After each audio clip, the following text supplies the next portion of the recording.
Duh. Hey, if you do anything wrong in your life, and I find out about it, I'm gonna try to take everything away from you. And I don't care when I find out. Could be today, tomorrow, 15, 20 years from now. If I find out, you're fucking finished. Who's that? That's you. That's what the audience sounds like to me. That's why I don't be coming out doing comedy all the time, because y'all niggas is the worst motherfuckers I've ever tried to entertain in my fucking life.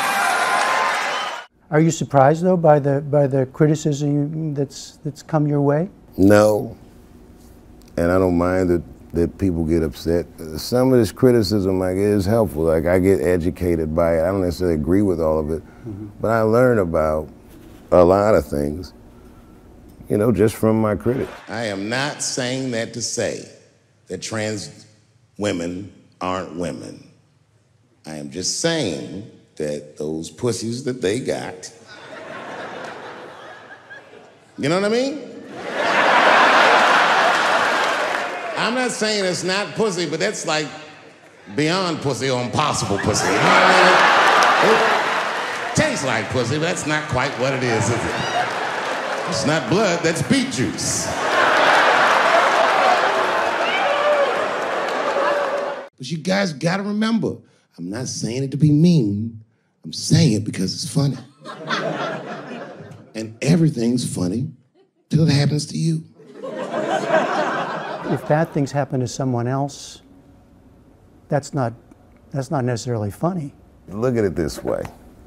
I grew up in the crack epidemic. I tell jokes about it. I grew up in the crack epidemic, and now there's an opioid epidemic.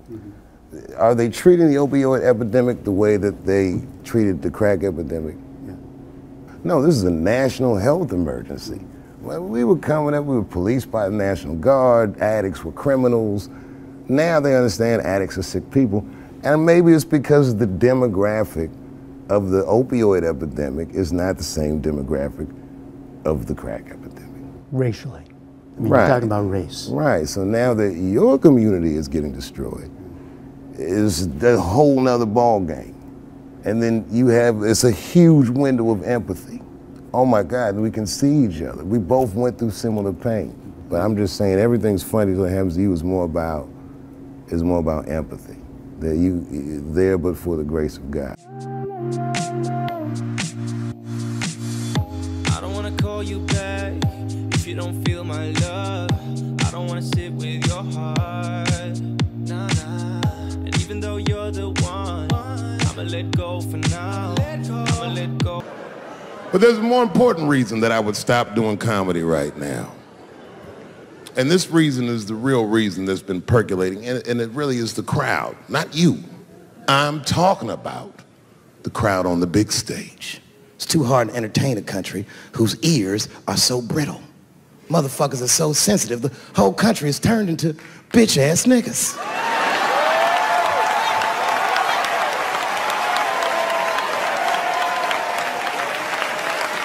Everything you say upsets somebody. You know, I can remember when it all started. It was when I was doing Chappelle show. When I was doing Chappelle show, I used to do the show, and then on the weekends I do like concerts and shit like that. So I'm doing a concert, and there was a couple in the front row, beautiful couple. The wife was obviously Asian. You could see it in her face.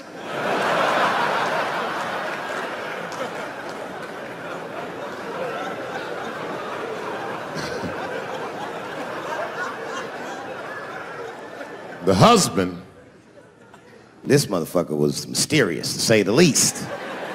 Couldn't quite pinpoint where he was from. Caramel-colored fella, very nice hair, but he could have been from anywhere. Bangladesh, Mexico. I can't guess with a nigga like this. All I knew for sure about this guy is that his wife was a bitch. I could see that in her face, too. No, he was laughing and having a good time, and she was scowling at me at a goddamn comedy show. I couldn't figure it out. And then I realized at some point that she was pregnant. And I was smoking on stage. I said, oh my God, that's probably why she's mad. So I started to put my cigarette out, but then she hit me with one of them fake non-smoker calls. So I just kept smoking. I thought to myself, bitch, that babe will be fine, relax. And I tried to break the tension. I just asked her, that's all I said. I go, hey, where are you guys from anyway? And I could tell that she was on to me. She goes, very condescendingly, she says, I'm from California. If you're asking my ethnicity, I am Chinese. And her husband was just cool about the shit. He was like, I'm Mexican, bro. I said, well, I'm sorry if I offended you by asking. But you're a very beautiful couple. And miss, there's no question that you're gonna give birth to the hardest working baby this world has ever seen.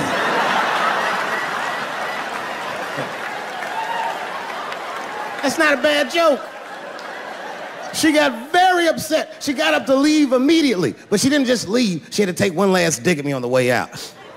I will never buy one of your fucking DVDs again, Dave Chappelle.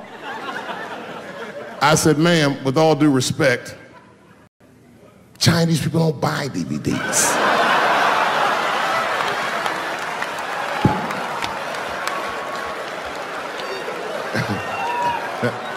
And the crowd went crazy. We were all laughing, having a good time. I didn't even think anything of it. And then just 3 days later, this lady sends a fucking letter to my promoter telling him not to book me for shows anymore because I was, quote, racist, and I'm quoting her, insensitive to the nature of my interracial marriage. I was like, word, bitch, I was. If she had just done a little bit of research, she would know that I myself am in an interracial marriage. That's right. In fact, my wife is Asian too. Surprise, bitch, I'll see you on Thanksgiving.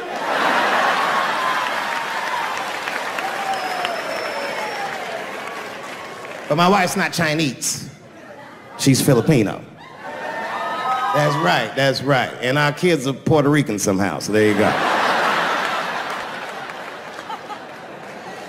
But I don't give a fuck about interracial marriage. In fact, you know what? My mother is half white. A lot of people don't know that. Well, all right, you were a little too excited, but okay. A lot of people don't I just know I got it when I go that in times. Not if you beat by a super one that's how about the low when you beat like not sitting deep when if you beat deep. I didn't even worry though we the fuck we keep that is all. I need that no other scene when I'm myself and I can keep the ease on my beat. Rain, I said a dream in the streets. I'm on my form with a core and I left the dream to sing. Behind the scenes, not a plan. Struggles and setbacks, who gives a damn? Rejections and friends, they know it well. But they rise from the ashes, breaking the spell. Letting the madness that dive right in. To the souls of characters they begin. Crafting emotions, flowing true. Breathing life into tales, old and new. Spotlight dreams on the silver screen. Actors and actresses living the scene. From drama to comedy, they play the part. Captivating hearts, igniting the spark.